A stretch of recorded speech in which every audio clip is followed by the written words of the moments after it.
নমস্কার সবাইকে। আজকে আমরা স্যারের সাথে আলোচনা করব আমাদের গর্ভাবস্থার ত্বক কথার পরবর্তী ধাপ। আগের দুটো এপিসোডে আমরা আলোচনা করেছিলাম যে গর্ভাবস্থার স্বাভাবিক পরিবর্তনগুলো এবং কিছু প্রেগন্যান্সি রিলেটেড স্কিন ডিজিজ নিয়ে। আজকে স্যারের কাছ থেকে জানবো যে এই সময় আমাদের কিভাবে স্কিন কেয়ার করা উচিত এবং কোন কোন প্রোডাক্ট সেফ এবং কোন কোনগুলো আমাদের স্ট্রিক্টলি অ্যাভয়েড করা উচিত। তো প্রথমে চলে আসি স্যার, এর আগের দুটো এপিসোডে মানে শোনার পর সবার তো একটা কমন প্রশ্ন আসতেই পারে যে এই সময় আমাদের স্কিন কেয়ারটা ঠিক কিভাবে করা উচিত। এই ব্যাপারটা যদি আপনি একটু ক্লিয়ার করে বলে দেন। স্কিনের যে নর্মাল রুটিন যে চেঞ্জেস গুলো এবং তার যে প্যাথোলজি সেটা আমরা যখন বলেছি, এখন তারপরে এই যে ন্যাচারাল স্টেপ যে কি তাহলে করবো আর কি তাহলে করবো না। এখন আমরা যত রকম মেডিসিনস রয়েছে, শুধু স্কিনের নয়, যত রকম গোটা সিস্টেমিক ডিজিজ বা যা কিছু যে ওষুধ আছে সেগুলোকে আমরা প্রেগনেন্সিতে ইউজ করা যাবে কি যাবে না, তার রিস্ক কতটা, তার উপর ভিত্তি করে কয়েকটা ভাগে ভাগ করা, category A B C D X এরকম। তার মধ্যে A হলো সবচেয়ে সেফ আর X হলো একদমই দেওয়া যাবে না। আচ্ছা। তো স্কিনের ওষুধের মধ্যে তাও আছে, এবং শুধু খাবার নয়, লাগানোর যে তিন ওষুধগুলো আছে তার মধ্যেও এই ক্যাটাগরি কিছু বিভাগ থাকে। তো আমরা নর্মাল যে স্কিন কেয়ার রুটিন সেটা নিয়ে আজকে আলোচনা সীমাবদ্ধ থাকবো, কারণ হাজার হাজার ওষুধ প্রত্যেকটা ধরে ধরে আলোচনা করা বা ডিসকাস করা সম্ভব নয়, সেটা হিউম্যানলি পসিবল নয়। এবং সেক্ষেত্রে আমরা বলবো যে যখন আপনারা রেসপেক্টিভ ডার্মাটোলজিস্ট বা স্কিন স্পেশালিস্ট বা অন্য যে কোনো স্পেশালিস্ট দেখাচ্ছেন, সে ফিজিশিয়ান হোক বা গাইনোকোলজিস্ট, তারা যেটা বলবেন সে তাদের সঙ্গে আলোচনা করে সেই মেডিসিনটা খান। আজকে আমরা শুধু আলোচনা করবো টপিক্যাল স্কিন কেয়ার, রুটিন যে স্কিন কেয়ারটা সেটা কিরকম হতে পারে, ডেইলি কিভাবে করা উচিত। ডেইলি রুটিন কেয়ারটা। ডেইলি রুটিন কেয়ারের মধ্যে নর্মাল যেটা স্কিনের ক্লিনজিং, ময়েশ্চারাইজিং এবং সানস্ক্রিন, এইটাই আমরা অনেক সময় টোনিং এর কথা বলি। টোনার ইউজটা অতটা এসেনশিয়াল নয় ডার্মাটোলজি ট্রিটমেন্টের দিক থেকে। আমাদের একটা ক্লিনজার, সফট ক্লিনজার, যে আর একটা ময়েশ্চারাইজার আর একটা সানস্ক্রিন, এই তিনটে হচ্ছে সবচেয়ে এসেনশিয়াল। এবার এর সাথে কিছু অ্যাডিশন হতে পারে, সেটা ডিপেন্ডিং আপন কোনো স্পেসিফিক ডিজিজ আছে কি নেই। আর নর্মালি যদি কোনো রোগ কিছু নেই তাহলে শুধু এইটুকু করলেই যথেষ্ট। স্যার ফেস ওয়াশটা কি ইউজ করব, যেটা বললেন মাইল্ড ক্লিন? হ্যাঁ, ক্লিনজারটা আমরা বলি যে ফেস ওয়াশ অ্যাভয়েড করে ক্লিনজার ইউজ করতে, কারণ প্রেগনেন্সির সময়তে অনেক সময় স্কিনটা একটু বেশি সেনসিটিভ হয়ে ওঠে, ড্রাই হয়ে উঠতে পারে, এপিডার্মাল ব্যারিয়ারটা অনেক সময় ড্যামেজ হতে পারে। যদি কারো আগে প্রি এক্সিস্টিং এক্সিমেটাস বা অ্যাটোপিক কন্ডিশন থাকে তাহলে তার ক্ষেত্রে একটু স্পেশাল একটা গুরুত্বপূর্ণ হয়ে পড়ে। সেই জন্য আমরা বলি খুব ফোমিং বা খুব বেশি বিভিন্ন রকমের অ্যাসিড দেওয়া যে ফেস ওয়াশগুলো আছে, যেমন গ্লাইকোলিক অ্যাসিড বা স্যালিসাইলিক অ্যাসিড, এই সমস্ত ধরনের ফেস ওয়াশগুলো পাওয়া যায়। তো সেই ফেস ওয়াশগুলো আমরা উইন্টারের সময়তে বা প্রেগনেন্সির সময়তে অ্যাভয়েড করতেই বলি। আপনি একটা মাইল্ড ক্লিনজার ইউজ করুন, যাতে ফেনা হবে না, হয়তো ওই সাইকোলজিক্যাল ফিলিংটা আসবে না যে প্রচুর ফেনা হলো, ফোম হলো, সেটা হবে না, কিন্তু স্কিনে ক্লিনিং করার জন্য যেটা দরকার সেটা ওই ক্লিনজারগুলোর মধ্যেই আছে। আচ্ছা, ময়েশ্চারাইজারটা কি ইউজ করতে পারি? ময়েশ্চারাইজার ইউজ করা উচিত। ময়েশ্চারাইজার আমরা বলবো যে খুব ঠিক হেভি ময়েশ্চারাইজার নয়, আবার খুব পাতলাও নয়। একটা সেরামাইড বেস ময়েশ্চারাইজার, যার মধ্যে হয়তো হাইলুরিক অ্যাসিড থাকলো, একটু গ্লিসারিন থাকলো, একটু এরকম কম্বিনেশন অনুসারে ইউজ করা যায়। এবার যদি কারো স্কিন খুব অয়েলি হয় তাদেরকে ক্ষেত্রে আমরা বলবো যে গ্লিসারিনটা অ্যাভয়েড করতে বা হাইলুরিক অ্যাসিডের পার্সেন্টেজটা কম নিতে। সেটা রেসপেক্টিভ কন্ডিশন, মানে স্কিন কন্ডিশন বেসে ঠিক হবে। আচ্ছা, সানস্ক্রিনটা নিয়ে তো সবার খুব কনফিউশন থাকে যে কতটা কিভাবে ইউজ করব, এটা একটু ক্লিয়ার করুন। সানস্ক্রিনটা আমি আমার এই ক্লিনিকে শুরু করার পর থেকে প্রত্যেক বাড়ি চেষ্টা করি পেশেন্টদেরকে বলতে, এবং যাতে ভুলে না যান সেই জন্য আমরা লিফলেট ছাপিয়েও পেশেন্টদেরকে দিই, যাতে ওরা বাড়িতে গিয়েও মানে পেশেন্টটা ভুলে না যান, যাতে ইনস্ট্রাকশনটা ক্লিয়ারলি লেখা থাকে। এবং সানস্ক্রিনটা সবাই ভাবেন যে আমি তো সানস্ক্রিন মাখছি, কিন্তু বেশিরভাগ ক্ষেত্রে, এবং সানস্ক্রিন সবাই অনেক মাথা ব্যথা করেন যে এসপিএফটা কত। এসপিএফটা কত সেটা খুব বেশি ইম্পর্টেন্ট নয়, কিন্তু যেটা ইম্পর্টেন্ট সেটা হলো অ্যামাউন্টটা আপনি কতটা লাগাচ্ছেন, আপনি কখন কখন লাগাচ্ছেন, অ্যাডিকুয়েট পরিমাণ লাগাচ্ছেন কিনা, এবং রিঅ্যাপ্লিকেশন হচ্ছে কিনা। একবার লাগিয়ে সারাদিন কাটছে এবং পরে লাগানোর সময় পাচ্ছি না, সেটা সানস্ক্রিন মাখা না মাখার একই রকম ব্যাপার হয়ে যায়। প্রেগনেন্সির ক্ষেত্রে নিয়ম কিছু আলাদা নয়, প্রেগনেন্সির ক্ষেত্রেও সানস্ক্রিন তাদেরকে মাখতেই হবে। আর যেহেতু এই সময়তে মেলাসমা বা ক্লোরাসমা, যেটা আমরা প্রথম এপিসোডে ডিসকাস করেছিলাম, মেলানিন এর মাত্রাটা বাড়ার সম্ভাবনা থাকে, এবং মেলানিনের বন্ধু হচ্ছে সূর্যের আলো, মানে সূর্যের আলো এলে যে মেলানিন বাড়িয়ে দেবে, ডেকে নিয়ে আসবে। সেই জন্য প্রেগনেন্সিতেও সানস্ক্রিনের গুরুত্বটা বেড়েই যায়। তবে আমরা বলি প্রেগনেন্সির ক্ষেত্রে একটু ফিজিক্যাল টাইপের সানস্ক্রিন ইউজ করতে। ফিজিক্যাল সানস্ক্রিন মানে ধরো যের মধ্যে জিঙ্ক অক্সাইড, টাইটানিয়াম ডাইঅক্সাইড এগুলো থাকবে। অনলি কেমিক্যাল সানস্ক্রিন ইউজ না করাই ভালো। ফিজিক্যাল সানস্ক্রিনটা মোর সেফ। এমনকি বাচ্চাদের ক্ষেত্রেও একদম পেডিয়াট্রিক এজ গ্রুপে 6 মাসের পর থেকে আমরা বলি সানস্ক্রিন মাখানো যায়, তাদের ক্ষেত্রেও কিন্তু ফিজিক্যাল সানস্ক্রিন রিকমেন্ডেড। সেক্ষেত্রে একটা সমস্যা হয় যে অনেক সময় একটু হোয়াইটিশ ফিল লাগে, একটু টিন্টেড ফিল লাগে, সেটা সানস্ক্রিনের প্রপার্টি। যদি আপনি একটা ফিজিক্যাল মেটেরিয়াল ইউজ করেন যেটা স্কিনের উপর ব্লেন্ড করবে না, লাইটটাকে রিফ্লেক্ট করতে সাহায্য করবে, এটাকে রিফ্লেক্ট করবে, এটাকে অ্যাবজর্ব করবে না, ফলে সেটা এরকম হোয়াইটিশ কাস্ট থাকা এটা থাকবে, অনেক বড় হোয়াইট কাস্ট থাকবে না, অথচ আমার স্কিন ঘামবে না, এই ধরনের সানস্ক্রিন তো পাওয়া খুব মুশকিল।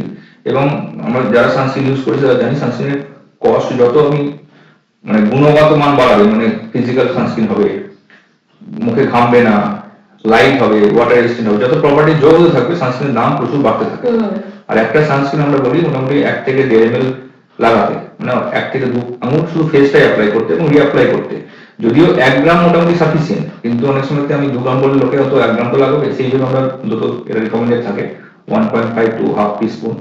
তো সেইটা যদি কেউ না লাগায় বা লাগিয়ে রিঅ্যাপ্লাই না করে, তাহলে সানস্ক্রিনটা কত দামি, কত এসপিএফ, তার থেকে কিছু এসে যায় না। সানস্ক্রিন মাখাটা খুব জরুরি। আর স্যার এই সময় কি গ্লো ক্রিম বা ফেয়ারনেস ক্রিম এগুলো কি ইউজ করতে পারবে, সেফ এগুলো? দেখো আমাদের ক্লিনিকের লোগো হচ্ছে স্টে হেলদি ক্লিন করে, তাহলে আমরা চেষ্টা করবো পেশেন্টকে স্কিনটাকে হেলদি রাখার জন্য। গ্লোয়িংটা অনেকগুলো ফ্যাক্টর কালমিনেট করে গ্লোটা তৈরি হয়, একটা কোনো মানে কি বল ম্যাজিক সেরাম বা পোষণ থাকা সম্ভব নয় যেটা লাগালে পেশেন্টের গ্লো হবে। স্কিনের রিফ্লেকশন ঠিক হতে হবে, টেক্সচারটা স্মুথ হতে হবে, মেলানিন কম থাকবে, স্কিনটা হাইড্রেটেড থাকবে, স্কার্স থাকবে না, সবকিছু যদি একটা পেশেন্টের হয়, জেনেটিক্স ভালো হবে, তাহলে স্কিনের হেলথ ঠিক হলে স্কিনের গ্লো এমনি। গ্লো মানে হচ্ছে লাইটের রিফ্লেকশন, লাইটটা স্কিনটা চকচকে লাগছে যেটাই গ্লো। গ্লো হওয়ার জন্য স্কিনটাকে একটু মানে হাইড্রেটেড থাকতে হবে, ডাল রুক্ষ স্কিনে কখনো গ্লো আসতে পারে না, তাহলে স্কিনটাকে হাইড্রেটেড রাখার দিকে নজর দেবো। মেলানিন কমের জন্য বললাম ইন্টারনাল ব্যাপারটা তো কিছু করার নেই, যেটা প্রেগনেন্সির সময়তে হরমোনের কারণে মেলানিন বাড়ছে, যেটা বাড়ছে একনি বা পিগমেন্টেশনের ওগুলো বাড়তে পারে, পারে, হ্যাঁ। সেটা তো তার প্রপার ট্রিটমেন্ট যেটা সেটা করা করবে। কিন্তু যদি আমি উপর থেকে সানস্ক্রিন ময়েশ্চারাইজারটা লাগাই, তাহলে স্কিনে হেলদি থাকলে গ্লো আসবে। গ্লোটাকে তাড়া করার মানে এই সময়তে অন্তত নিড নেই বা উচিত নয়। গ্লো এর কথা মাথায় এলে অনেক কিছু প্রোডাক্ট ইউজ করবে ইনস্টাগ্রাম দেখে। আমি গতকালকে একটা এক্সাম্পল দিচ্ছি, গতকালকেই একজন পেশেন্ট এসেছিলেন যারা অন্য একটা শহরে, কলকাতার কাছাকাছি একটা শহরে, একটা ইনস্টাগ্রামের ভিডিও দেখে স্কিনের একটা ট্রিটমেন্ট করে এসেছেন এবং তারা মুখে কিছু লাগিয়েছেন, কি লাগিয়েছেন সেটা বলতে পারছে না এবং হিউজ কস্টে, আমরা যে কস্টে কেমিক্যাল ইউজ করি তার 3 গুণ বেশি খরচে। সেখানে কোনো ড্রামাটোরিস্ট নেই, শুধু ইনস্টাগ্রামে চাকচিক্য ভিডিও দেখে এবং খুব সুন্দর এডিটিং দেখে তারা ওখানে গিয়ে ওটা করেছেন। এবং এদের কথা বলা বা এদের কনভিন্সিং পাওয়ার এতটা বেশি, মানে এরা যদি কোনো জায়গাতে সামনে কাউকে পান তাকে মানে একদম ব্রেন ওয়াশ করে ফেলবে। তারা উনি না জেনে এখানে গিয়ে একদিনের মধ্যে without any priming, without any স্কিনের প্রপার এক্সামিনেশন একটা ফিল করে চললেন, মুখটা একদম চলে গেল। তো এই এবং তার ঠিক করতে গেলে তখন বহু সময় লাগবে। প্রেগনেন্সিতে এই ব্যাপারটা হতেই পারে, প্রেগনেন্সির মধ্যে বিভিন্ন রকম মুড সুইংস হতে পারে, তখন মনে হতো বিভিন্ন রকমের ডিপ্রেশন আসে প্রেগনেন্সির সময়, এটা আলাদা, তার সেটা একটা আলাদা টপিক। এবার যদি তার মধ্যে মনে হয় যে মুখটাকে একটু গ্লো হলে ভালো লাগতো, তখন এইসব খপ করে করার চান্সেসটা বাড়ে। এই সময় ফোকাস থাকা উচিত কি করে স্কিনটা হেলদি থাকবে, বাচ্চারা কি করে হেলদি থাকবে।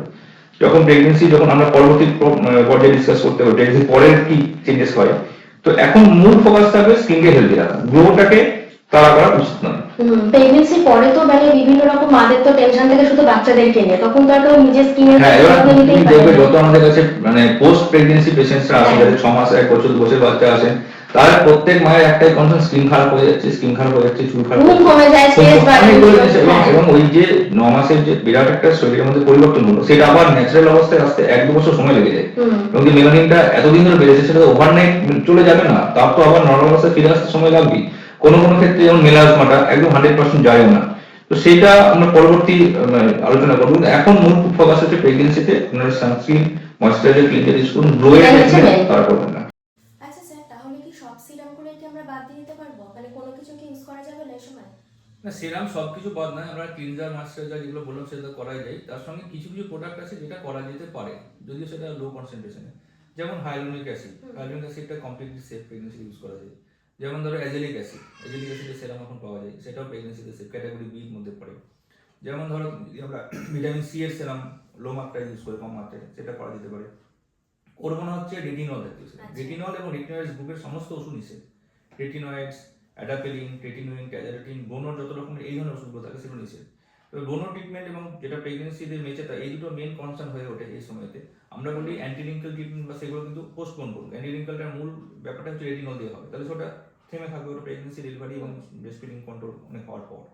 আর এখন মেন কনসার্ন হচ্ছে প্রেগনেন্সিতে ডেলিভারির আগে মেচেতা আর বোন। তা এর মধ্যে আমরা মেচেতার জন্য অ্যাড করতে পারি অ্যাজেলিক অ্যাসিড, নিয়াসিনামাইড লো কনসেন্ট্রেশনে, এবং স্যালিসাইলিক অ্যাসিড লো মাত্রায়, অল্প মাত্রায়, খুব মানে শর্ট ডিউরেশনের জন্য। আবার যদি বোনোর জন্য আমি বেঞ্জল পারঅক্সাইড যেটা ইউজ করা হয়, সেটাও কিন্তু প্রেগনেন্সিতে ক্যাটাগরি বি তো ইউজ করা যায়। তো এটা কেস বাই কেস বেসিস আমরা চুজ করি, সবার ক্ষেত্রে ব্ল্যাঙ্কেট একদম করা যাবে না সেটা কোনো। সাপোজ একটা পেশেন্টের প্রেগনেন্সি ছিল এবং তার রোজেসিয়াও ছিল, মানে স্কিনটা তার জেনারেলি সেন্সিটিভ, তাকে আমি ব্ল্যাঙ্কেট ওয়েতে অ্যাজিলিক অ্যাসিড লাগান বা স্যালিসিলিক অ্যাসিড লাগান বলে দিতে পারি না, তার মুখের কন্ডিশনার দেখে ঠিক হবে।